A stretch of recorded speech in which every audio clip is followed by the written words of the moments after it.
नमस्कार, स्पॉटलाइट में आपका स्वागत है। मैं हूं आपके साथ अभिषेक। देश की राजनीति में 2024 के सियासी चौसर बिछना शुरू हो चुके हैं। उत्तर प्रदेश के निकाय चुनाव में मुकाबला तो मूल रूप से भाजपा और सपा के बीच ही माना जा रहा है, लेकिन इस मुकाबले के व्यापक परिणाम दूसरे दलों की राजनीतिक चौसर पर भी निर्भर करता है। इस बार एक तरफ भाजपा ने बड़ी तादाद में मुस्लिम प्रत्याशियों को मैदान में उतारकर जहां मुस्लिम वोटों में सिन लगाने की कोशिश की है, तो बसपा ने 11 मेयर प्रत्याशियों को उतारा है, वो भी सभी मुस्लिम उम्मीदवार हैं और मुस्लिम मतों के विभाजन का पूरा इंतजाम एक तरह से कहें तो देखने को मिल रहा है। तो कांग्रेस भी अपने स्तर पर तैयारी कर रही है, लेकिन इन सब की मौजूदगी कितने बड़े पैमाने पर है ये अभी स्पष्ट नहीं है। रालोद और सपा के कुछ बागियों ने भी मुकाबले को काफी दिलचस्प बना दिया है। निकाय चुनाव से 2024 की राह कैसे निकालेगी भाजपा और क्या इस बार सपा पहले से और ज्यादा मजबूत स्थिति में दिखेगी, ये जानने की कोशिश करेंगे। लेकिन पहले आपको सुनवाते हैं क्या कुछ है प्रतिक्रियाएं। पार्टी के सामने स्थानीय निकाय चुनाव में कोई भी चुनौती नहीं, लगातार इतिहास रहा है, चाहे हमारी डबल इंजन की सरकारें नहीं रही हों, तब भी हम स्थानीय निकाय चुनाव में हमेशा नंबर 1 पार्टी रहे। और जहां तक इस समय के निकाय चुनाव की बात है, पूरा विपक्ष मिलकर भी योगी आदित्यनाथ का मुकाबला नहीं कर पा रहा। जहां योगी आदित्यनाथ जिलो रैलियां कर रहे हैं, अपने प्रत्याशियों के समर्थन में जा रहे हैं, सामने उतरने की जनता के सामने हमारी हिम्मत है कि हमने जनता के बीच में काम किया, वहीं अन्य पार्टियों के प्रमुख चाहे सपा से अखिलेश यादव हो, जयंत चौधरी हो, मायावती हो, ये ट्विटर से पार्टी चला रहे, प्रेस कॉन्फ्रेंस से बोले, क्योंकि आपदा काल कोरोना में भी ये लोग नहीं निकले थे, इसलिए इनकी हैसियत नहीं है कि जनता के बीच में जा सकें। आगामी नगर निकाय चुनाव में 17 के 17 नगर निगम योगी आदित्यनाथ के नेतृत्व में भारतीय जनता पार्टी प्रचुर बहुमत से जीतने जा रही है। 9 नगर निगम में समाजवादी पार्टी सभी वार्डों में चुनाव लड़ रही है और इस बार लखनऊ का मेयर सपा का होने की संभावना है। जनता बहुत अधिक परेशान है। पूरे लखनऊ शहर के अंदर सड़कें टूटी हुई हैं, नालियां भरी हुई हैं, नाले बराबर भरे हुए हैं।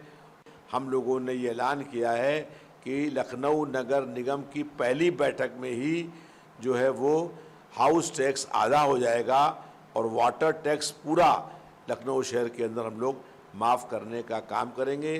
टूटी हुई सड़कें गलियां बनाने का काम करेंगे, जो नाले हैं उनको साफ करा करके ढकवाने का काम करेंगे। इस बार जनता बदलाव और परिवर्तन करेगी तो लखनऊ शहर के अंदर चौमुखी विकास होगा। इस मुद्दा पर राजनीति करती है। पिछले 25 वर्षों से ज़्यादातर नगर निगमों पर, नगर पालिकाओं में भारतीय जनता पार्टी का कब्जा रहा है। शहरी सीटों पर इनका धर्म जाति नफरत का एजेंडा बहुत मजबूती से काम किया है। दंगे फैलाने से लेकर के सांप्रदायिकता का माहौल खराब करने में भारतीय जनता पार्टी हमेशा अव्वल रही है। पर विकास परक और मुद्दा परक राजनीति होगी तो साफ सफाई और सच्चाई ये है कि योगी सरकार को उत्तर प्रदेश के मच्छर भी चैलेंज कर रहे हैं। 10,000 से ज़्यादा मौतें डेंगू में हुई हैं पिछली बार और योगी सरकार मूक दर्शक बनी रही। कोरोना काल में आपने देखा कि नगर निगमों की कलई सबसे ज़्यादा खुल के सामने आई। गंगा में बहती हुई लाशें और क्रिमेशन करने में उत्तर प्रदेश के सारे नगर निगम फेल हुए और नगर निगमों में अब की बार भारतीय जनता पार्टी को बहुत ही करारा जवाब देने जा रहा है कांग्रेस पार्टी का। चलिए, आपने सभी की प्रतिक्रिया सुन ली। अब इस चर्चा को आगे बढ़ाते हैं। इस चर्चा में आज हमारे साथ मेहमान जुड़े चर्चा के लिए। जावेद अहमद हमारे साथ कांग्रेस से जुड़ रहे हैं, कृष्ण मोहन पांडे हमारे साथ भारतीय जनता पार्टी से अपना पक्ष रखेंगे, मुर्तजा अली समाजवादी पार्टी से पक्ष रखेंगे। आप सभी का इस चर्चा में जुड़ने के लिए बहुत बहुत स्वागत। सबसे पहले मैं कृष्ण मोहन जी आपके पास आना चाहूँगा, क्योंकि इस चुनाव में बीजेपी काफ़ी ज़्यादा कॉन्फिडेंट नज़र आ रही है, लेकिन कई सारी चीज़ें काफ़ी दिलचस्प भी है, क्योंकि जिस तरह से हम देख रहे हैं कि बागियों पर बड़े स्तर पर बीजेपी ने कार्रवाई की है और हाल ही में जिस तरह के बयान लेकिन अब देखने को मिल रहे हैं, चाहे हम केशव प्रसाद मौर्य का बयान सुने जहाँ उन्होंने बड़े मन से स्पष्ट रूप से कह दिया कि भीतर घात को बख्शा नहीं जाएगा, 6 सालों तक वो बीजेपी का दरवाज़ा नहीं देख पाएगा, और इसी तरह का बयान भूपेंद्र सिंह भी दे रहे हैं। क्या मतलब निकाला जाए इसका? क्या कोई असुरक्षा है भारतीय जनता पार्टी को भीतर घातियों से? डर है? देखिए, भारतीय जनता पार्टी अपने स्थापना काल से लेकर और आज तक एक अनुशासित दल रहा।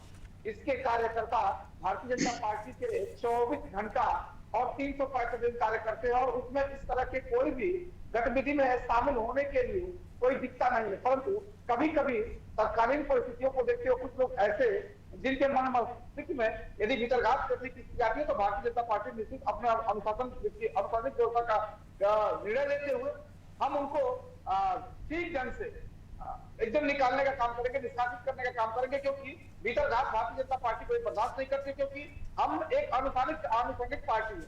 और निश्चित रूप से। लेकिन कृष्ण जी, वाराणसी आपकी बीजेपी की काफी मजबूत सीट मानी जाती है, लेकिन वहां से इतने बड़े स्तर पर पूर्व पार्षदों को पार्टी निष्कासित कर देती है, क्या कारण है इसके पीछे? क्योंकि ये तो आपका सबसे स्ट्रांग सीट थी, वहां पर इतनी ज्यादा हलचल क्यों दिख रही है? पुनः मैं इस बात को दोहराता हूं कि भारतीय जनता पार्टी अपने अनुशासन के लिए जानी जाती थी। उसके कार्यकर्ता, हम उन्हें टिकट मिले ना मिले, वो अपने एक संगठन के प्रति निष्ठावान होकर कार्य करते हैं। परंतु ऐसी स्थिति कहीं भी आती है जहां पे ये लगे कि अनुशासन ठीक ढंग से नहीं चल रहा है, तो कार्रवाई होना स्वाभाविक है। भारतीय जनता पार्टी कभी चुनाव परिणामों पे और किसी ऐसे व्यवस्था पे चुनाव नहीं घूमती है जिससे कि लगे फायदा और नुकसान हो रहा है। हम अपने कार्यकर्ता को अनुशासित रखने के लिए चाहे जो भी कदम होगा उसको उठाएंगे। चूंकि वाराणसी में की जो आप चर्चा कर रहे हैं, तो निश्चित तौर पर पार्टी इन लोगों को निष्कासित कर भी रही है और निश्चित तौर पर इस पर मंथन भी करेगी कि आखिर ऐसी स्थिति क्यों उत्पन्न हो रही है। उसमें बाकी जो भी दोषी पार्टी चाहेंगे या जो भी काम होंगे उससे हम आगे निर्णय लेंगे। ये तो बात होगी कार्यकर्ताओं की। अब बात करूंगा सहयोगी दलों की भी, क्योंकि ये भी सुनने में आ रहा है और देखने को भी मिला है कि सहयोगी दलों के साथ जो समन्वय होना चाहिए था बीजेपी का, वो कहीं नजर नहीं आ रहा है। कई जगहों पर ही देखने को मिला कि आपके सहयोगी दलों ने प्रत्याशी उतार दिए। निषाद दल ने 13 प्रत्याशी उतारे, बाद में वो सुधीर निषाद जो है उनको किसी केस में गिरफ्तार कर लिया गया। उसके बाद अचानक से वापस अजय निषाद जो बैकफुट पर आ गए, उन्होंने बोला कि नहीं हम समर्थन करेंगे। सहयोगी दलों के साथ कोई क्या कुछ समस्या आ रही है? नहीं, देखिए, क्योंकि ऐसा लग रहा है बीजेपी ओवर पावर करने की कोशिश कर रही है। बिल्कुल नहीं, सहयोगी दल हमारे साथ है और हम उनके ये बात हैरान नहीं करती कृष्ण जी, जो निषाद समुदाय है, मछुआरा समुदाय है, वहां पर आपके सहयोगी दल के जो उम्मीदवार हैं उनको प्रमुखता से टिकट मिलना चाहिए था, लेकिन इसका ठीक उलट हुआ है। देखिए, जहां तक टिकट मिलने ना मिलने का सवाल है, हमारा कैबिनेट और जो सहयोगी दलों मिलकर बैठ के बात करते हैं, किसी को टिकट मिल सके, किसी को टिकट मिलता है, किसी को नहीं मिलता है, तो ये संगठन तय करेगा। परंतु उसके बीच में यदि कोई भीतरघात करता है या कोई ऐसा कार्य करने का प्रयास करता है जिससे संगठन को नुकसान हो, तो निश्चित तौर पर इस पर कार्रवाई होगी और हो भी रही है। परंतु हमारे जो भी सहयोगी दल है वो हमारे साथ है और सहयोगी दलों में कोई भी मनसभ्यता ऐसी नहीं है जो मतभेद की स्थिति उत्पन्न करे। चलिए ठीक है, मुर्तज़ा अली भी हमारे साथ है समाजवादी पार्टी से। मुर्तज़ा साहब, बड़ी दिलचस्प स्थिति है। सबसे पहले मैं आना चाहूँगा जिसको लेकर बड़ा सवाल किया जा रहा है, वो है प्रत्याशियों के चुनाव को लेकर, क्योंकि ब्रिजेश पाठक जी कह रहे हैं कि समाजवादी पार्टी कंफ्यूज है और ये कंफ्यूजन उजागर भी हुआ है 4 अलग अलग क्षेत्रों में, जहाँ पर आपके प्रत्याशी जो है एंड मौके पर बदल दिए गए। मतलब स्थिति ऐसी थी कि पार्टी के कार्यकर्ता सुबह प्रचार करके घर वापस लौटे, उन्हें पता चला कि रात को उम्मीदवार ही बदल दिया गया। मेरी आवाज आ रही है आपको? जी जी बोलिए। देखिए, ये जो नगर निगम का चुनाव, एक तो ये समझना है कि नगर निगम का चुनाव एक तो पार्टी बेस उतना ना रह के एक व्यक्तिगत संबंधों पर आधारित होता है। दूसरा कि माननीय शिवपाल सिंह यादव जी और माननीय राष्ट्रीय अध्यक्ष अखिलेश यादव जी संयुक्त रूप से इस बार चुनाव की बागडोर भी संभाल रखे हैं और नए सिरे से संगठन का चुनाव भी हुआ है जी। और इस संगठन के चुनाव में बहुत ही बारीकी से नजर रखी गई है कि किस प्रत्याशी को कहां से क्या लड़ाया जाए। जहां पर कुछ आशंकाएं होने लगी हैं, क्योंकि कई जगह ये देखा गया है कि क्योंकि बीजेपी हमेशा अपना दाव, अपना मतलब साम दंड भेद सारा कुछ अपनाती है चुनावों के अंदर, और ये लगातार आप लोग देखते आ रहे हैं कि बीजेपी चुनाव जीतने के लिए, चाहे वो नगर निगम का चुनाव हो, चाहे प्रधानी का चुनाव हो, चाहे छोटा चुनाव हो या बड़ा चुनाव हो, उसको जीतने के लिए ये सभी साम दंड भेद लगा देती है। तो जहां पर भी कहीं ऐसी आशंका होती है कि वो कुछ जो उम्मीदवार हैं हमारे जो पाला बदल सकते हैं, तो उसी मद्देनजर जो भी लोगों ने, अगर पार्टी के वरिष्ठ लोगों ने अगर कोई डिसीजन लिया होगा उस आधार पर लिया होगा। लेकिन मतदान से चंद दिनों पहले आप अगर इस तरह से बदलेंगे उम्मीदवार आखिरी दिनों पे, तो सवाल तो जाहिर है। शाहजहांपुर में तो आपको पता ही नहीं था कि अर्चना वर्मा जी भाजपा में चले जाएंगे, टिकट मिलने के बाद वो बीजेपी में चले गए, तो सवाल तो जाहिर तौर पर उठेगा। ये घटनाक्रम हुआ है क्योंकि कुछ लोग हैं जो सियासत में इसीलिए आते हैं कि उनको बस किसी तरह विधायक बनना है, किसी तरह सभासद बनना है, किसी तरह चेयरमैन बनना है। तो अगर वो ये नहीं देखते, उनकी वफादारी पार्टी के साथ नहीं होती है, वो उनकी वफादारी सिर्फ अपने साथ होती है। इसीलिए ऐसे लोगों पर लगातार नजर रखी जा रही है, और जिस पर भी शंका हो रही है उसको वो खुद पाला बदले उससे पहले ही उसको पाला बदल दिया जा रहा है। जी मुर्तज़ा साहब, जैसा कि हम देख रहे हैं भारतीय जनता पार्टी जिस तरह से प्रचार कर रही है उसमें सबसे प्रमुख मुद्दा जो है सुरक्षा और कानून को लेकर रहा है कि वो सबसे ज़्यादा इसी पर, अगर हम देखें मुख्यमंत्री योगी आदित्यनाथ के जो तमाम जन संबोधन रहे हैं, अभी जो जिलों में रैलियां वो कर रहे हैं, उनमें सबसे बड़ा मुद्दा वो अपराध के ऊपर नियंत्रण, माफिया के खात्मे और इस तरह के जो तमाम मुद्दे उन पर रख रहे हैं, जबकि समाजवादी पार्टी उन्हीं मुद्दों को सबसे ज़्यादा टारगेट कर रही है। तो इससे तो ये देखने को मिल रहा है कि बीजेपी का जो सबसे स्ट्रांग पॉइंट है उसे समाजवादी पार्टी उस पर सवाल उठा रही है। तो रणनीति में कहीं चूक न, कंफ्यूजन सा दिख रहा है, क्या एजेंडा सेट नहीं हो रहा है? नहीं, कंफ्यूजन नहीं है, क्योंकि बीजेपी की कथनी करनी में तो हमेशा से फर्क रहा है। जहां पर वो कहते हैं कि अपराध कम हो गए हैं और जहां पर कहते हैं अपराधियों पर नकेल कस दी गई है। अगर ऐसा ही था तो कुछ घटनाएं हुई हैं जिनका मैं जिक्र नहीं करना चाहता हूँ, आपको भी मालूम है, मुझे भी मालूम है, जो बीजेपी के हमारे भाई बैठे उनको भी मालूम है कि पुलिस कस्टडी में AK-47 राइफल लिए हुए और उसके बावजूद भी मर्डर हो जाता है और पूरा सारा प्रशासन खामोश देखता रहता है। इस तरह की तमाम ऐसी घटनाएं यूपी के अंदर हुई हैं और फिर भी हम कहते हैं कि कानून व्यवस्था हमारे यहाँ बहुत बढ़िया है। तो ये तो अपने आप में हास्यवर्धक है, मगर बशर्ते इन्होंने उन लोगों को टारगेट किया है जो लोग इनके खिलाफ बोलते हैं, उनको ये कानून के दायरे में उनकी गिरफ्तारी करना, उनकी जांच करना, उनको परेशान करना, ये लगातार करते आ रहे हैं। और जो ये जीतने का जो दावा करते हैं और जीतने के दावे में भी इनके एक खोखलापन है। अब देखिए, इन्होंने 2017 से ही बीएसपी को एक समझिए बी पार्टी की तरह इस्तेमाल करना शुरू कर दिया है। 11 मेयर का कैंडिडेट बीएसपी ने ऐसे उतारे हैं, मुस्लिम कैंडिडेट को टिकट दे दिया। और बीएसपी जो कभी भी 2017 से पहले नगर निगम का चुनाव अपने सिंबल पर नहीं लड़ती थी, अब वो सिंबल पर भी लड़ने लगी है। जिसको टिकट सापा नहीं देती है उसको वो टिकट दे देती है। लेकिन वही बसपा सिर्फ ना सिर्फ बीजेपी बल्कि सपा दोनों पर ही, उसमें बीएसपी भी उनके साथ में है और कानून व्यवस्था तो जो हालत है उससे बेहतर आप जानते हैं। नहीं तो वही बसपा तो आरोप लगा रही है ना जातिवाद और संप्रदायवाद का, ना सिर्फ बीजेपी पर बल्कि समाजवादी पार्टी पर भी। वो तो कह रहे हैं कि हमने ये उम्मीदवार सामाजिक समरसता का संदेश देने के लिए चुने हैं। तो माननीय बहन जी आज जेलों के अंदर होती, इतने क्यों खामोश बैठी है? उनका कोई सीबीआई की जांच नहीं होती, क्योंकि वो बैकडोर से बीजेपी का पूरा समर्थन कर रही है। कृष्ण मोहन जी, इस पे जवाब चाहूंगा आपका। उसके जितने भी पार्षद आज की डेट में लड़ रहे हैं उसमें 80% मुस्लिम है। 11 मेयर का जो लड़ रहे हैं उसमें भी मुस्लिम है और कोई उनको मिल ही नहीं रहा टिकट देने के लिए। तो ये बीजेपी और बीएसपी और बाकी तमाम छोटी मोटी पार्टियां मिलकर चुनाव लड़ रही हैं और इसीलिए, और कानून व्यवस्था का जो उनका ढिढोरा है वो खोखला है, उसमें कोई दम नहीं है। आप बेहतर हमसे जानते हैं और लोग भी जान रहे हैं। कृष्ण मोहन जी, ये बड़ी मजेदार चीज है क्योंकि हम सभी ये मानते हैं कि राजनीतिक दल जो होते हैं वो जिताओ उम्मीदवारों को उतारते हैं, लेकिन बसपा ने 11 उम्मीदवार उतारे हैं और ऐसे में इस पहेली का क्या जवाब निकाला जाए? कहा जा रहा है कि बी टीम ही है और कोई क्योंकि आप मुस्लिम बाहुल्य क्षेत्रों में ऐसे उम्मीदवार उतारो, समझ में भी आता है। आपने 11 ऐसे, इनमें से 7 तो ऐसे क्षेत्र हैं जहां पर उनकी आबादी 5% या 10% भी नहीं है। तो ऐसे में तो यही कहा जा रहा है कि बीजेपी की बी टीम, जैसा कि कह रहे हैं मुर्तजा जी। देखिए, हमारे मित्र क्या करेंगे, इनका दोष नहीं है। उनकी पार्टी जो कहती है, जो लाइन लेती है, उसी पे बोलेंगे ये।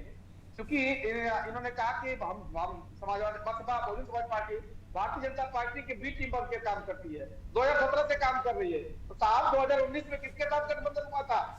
कौन भतीजा बन के घूम रहा था? कौन ताल उड़ा रहा था एक दूसरे को? ये तो आपका सोचने का विषय है। और दूसरी बात, ये हमारी मायावती जी का व्यक्तिगत चयन है कि वो किस सीट पर वो मुस्लिम उतारेंगी और किस सीट पर ब्राह्मण और किस सीट पर यादव करेंगे। हर पार्टी का अपना व्यक्तिगत एक चरित्र आपका फायदा होता है। आप इस बात को भारतीय जनता पार्टी कहते हैं, आपकी पार्टी को बहुत फायदा। आज तक तो इस बात को आप कहते रहे कि मुस्लिम भारतीय जनता पार्टी किस तरह के पास जाते हैं, वो उनको नहीं करते हैं। और अब कह रहे हैं कि बहुजन समाज पार्टी उनको प्रत्याशी बना दे रही है, तो भारतीय जनता पार्टी जीत रही है। साहब, इस क्षेत्र से बाहर निकलिए आप और विकास देखिए। और आप अपराध की बात करते हैं। उत्तर प्रदेश में भी हम आए हैं तो शासन प्रशासन और नागरिक पर आए हैं। हमने बेहतर शासन किया है, कानून व्यवस्था को मजबूत किया है और उत्तर प्रदेश जनता ने को मजबूत किया है कि भारतीय जनता ऐसी पार्टी है जो अपराधियों से और अपराध से, भ्रष्टाचारियों से और भ्रष्टाचार से, आतंक से और आतंकियों से दूरी बनाती है, उनको दंड देने का काम करती है। और इसका प्रतिफल आप देखेंगे कि हमारे। लेकिन कृष्ण जी, मायावती ने जो ट्वीट किया उसका आप क्या जवाब देंगे? जो संप्रदायवाद और जातिवाद की राजनीति का तमाम ऐसे अपराधी की गई है जो आपकी पार्टी के हैं, उन पर कार्रवाई क्यों नहीं होती है? तो अगर कार्रवाई करनी हो तो कानून की नजर में तो सब समान होने चाहिए और पुलिस का आप डाटा पढ़ के आया कीजिए। भारतीय जनता पार्टी ने धर्म, जाति, संप्रदाय के आधार पर किसी पे कार्रवाई नहीं की है। हमने जिन लोगों पे कार्रवाई की है वो जेलों में है और हमने एक लिस्ट निकाली है, उत्तर प्रदेश सरकार ने लिस्ट निकाली है जो टॉप मोस्ट उत्तर प्रदेश के अपराधी है, सब पे जो इनामिया है सबकी लिस्ट निकाली और सब पे कार्रवाई हो रही है। हम जात देखकर, संप्रदाय देखकर, जाति चलिए ठीक है, हम सब देखकर कार्रवाई नहीं करते हैं। आपको जानकारी का अभाव है, बाकी लोग बाहर घूम रहे हैं, जो सूची जा रही है उसमें से अधिकतर सब पे कार्रवाई हो रही है, निश्चित रहिए, सबका चलिए ठीक है, हम घूम फिर के फिर वही उसी पे पहुंच गए हैं। जावेद अहमद साहब, मैं आपके पास आना चाहूंगा। जावेद जी, हमें और आपको नहीं, चलिए हम और आप तो पार्टी की बात करेंगे, मगर जनता भी ये सोचना चाहिए कि नहीं एक तरफा कार्रवाई नहीं हो रही, दोनों को कार्रवाई होनी चाहिए। इस पर आएंगे। कार्रवाई हो रही है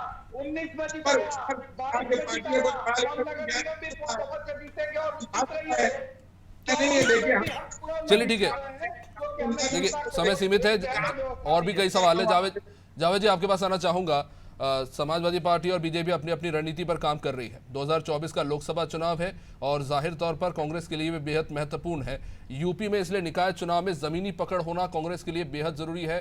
क्या रणनीति रहेगी? क्योंकि देखने को तो उत्तर प्रदेश में ही मिल रहा है कि जमीनी मुद्दों को छोड़कर हर दूसरे मुद्दे पर बात हो रही है।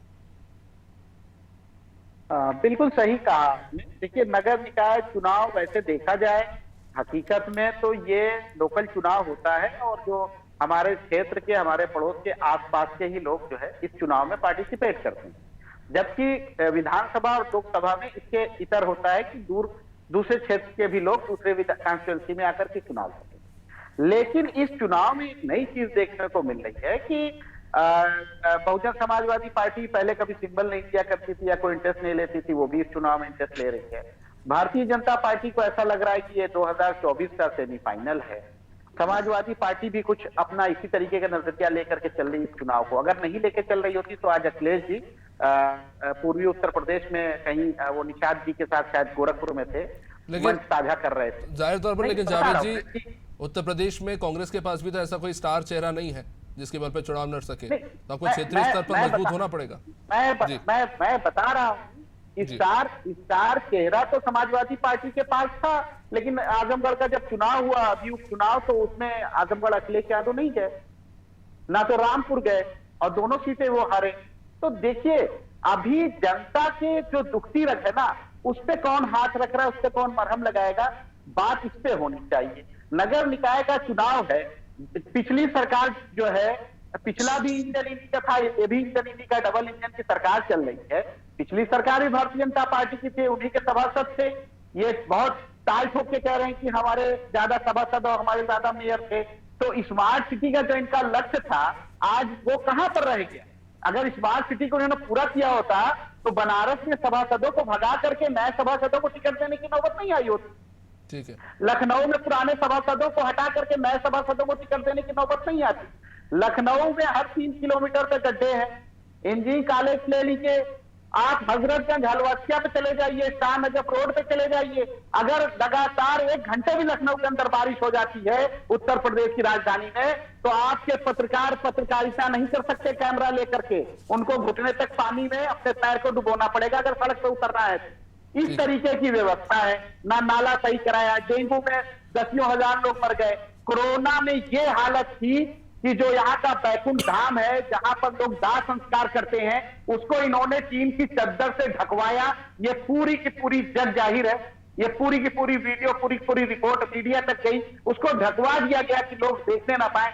और लाशों को कुत्तों तक ने नदियों में से निकाल करके नोचा। बताइए, अगर जनता को कोरोना याद है, अगर जनता को फीवर की परेशानी याद है, डेंगू जनता की को परेशानी कोरोना याद विधानसभा है, चुनाव में और क्यों नहीं याद तो आया? मैं बता रहा हूं, मैं बता रहा हूं कि अगर जनता को, देखिए बहुत सीधी सी बात है, जनता को हमारा काम क्या है विपक्षी पार्टियों का, कि जनता को हम एजुकेट कर सकते हैं, उनको बता सकते हैं। जनता को हम जबरदस्ती उनको जाकर के ईवीएम के बटन नहीं दबवा सकते। जैसी जनता होती, जैसा समाज होता है, कहा जाता है कि वैसा ही प्रतिनिधित्व आता है। तो अगर सबसे बड़ी चुनौती इस बात की है कि अगर इस चुनाव में भारतीय जनता पार्टी की सीटें कम होती हैं तो ये भारतीय जनता पार्टी के लिए कैसा रहेगा?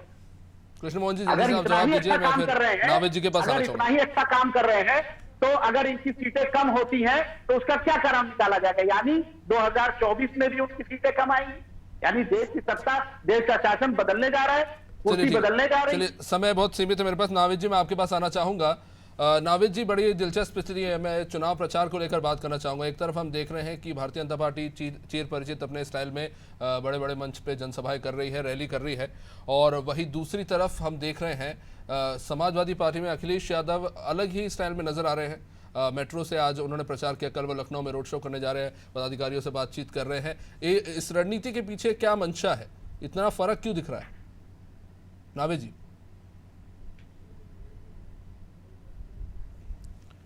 चलिए, लगता है उनसे संपर्क नहीं हो पा रहा है।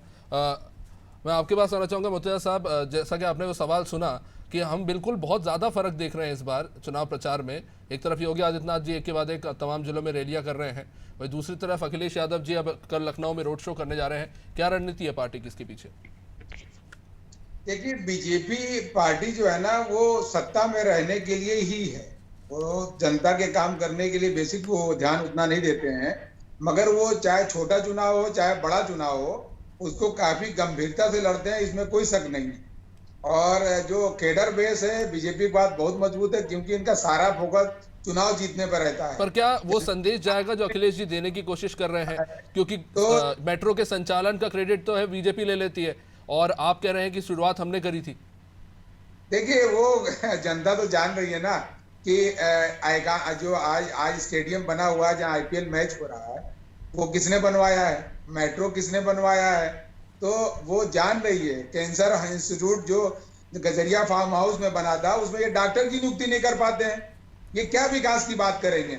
मैं पार्टी की बेस में उस तरह का प्रवक्ता नहीं हूं, न उस तरह का नेता हूं कि मैं एक तरफ की बात करूं। अगर ये विकास की बात करें, गजरिया फार्म हाउस में कैंसर इंस्टीट्यूट इतना बड़ा अखिलेश यादव जी ने बना खड़ा किया, वहां डॉक्टरों की नियुक्ति ये नहीं कर पाते। ये विकास की बात करते हैं। ये सिवा चुनाव जीतने की, सिवा चुनाव लड़ने की, और उसको कैसे जीता जाए, चाहे वो साम दंड भेद। ठीक है, समय अब इजाजत नहीं देता इस चर्चा को आगे बढ़ाने के लिए। आप सभी मेहमानों का बहुत बहुत शुक्रिया इस चर्चा में जुड़ने के लिए। तो 4 तारीख को प्रथम चरण का मतदान है, और तमाम राजनीतिक दल अपनी तैयारियों को अंतिम पड़ाव तक ले जाने में जुटे हुए हैं, और उत्तर प्रदेश का ये निकाय चुनाव बेहद महत्वपूर्ण है। हालांकि सबसे ज़्यादा नज़र भारतीय जनता पार्टी और सपा पर है, लेकिन जाहिर तौर पर ये चुनाव बसपा के लिए भी महत्वपूर्ण है, क्योंकि एक के बाद एक लगातार चुनाव में खराब प्रदर्शन के बाद अगर इस चुनाव में भी प्रदर्शन बेहतर नहीं रहा तो आने वाले लोकसभा चुनाव में भी कुछ खास उम्मीद नहीं की जा सकती। वही कांग्रेस आने वाले चुनाव में, लोकसभा चुनाव में क्या स्थिति रहेगी वो भी कहीं ना कहीं इस निकाय चुनाव में तय हो जाएगा। फिलहाल इस कार्यक्रम में इतना ही। आप बने रहिए हमारे साथ। नमस्कार।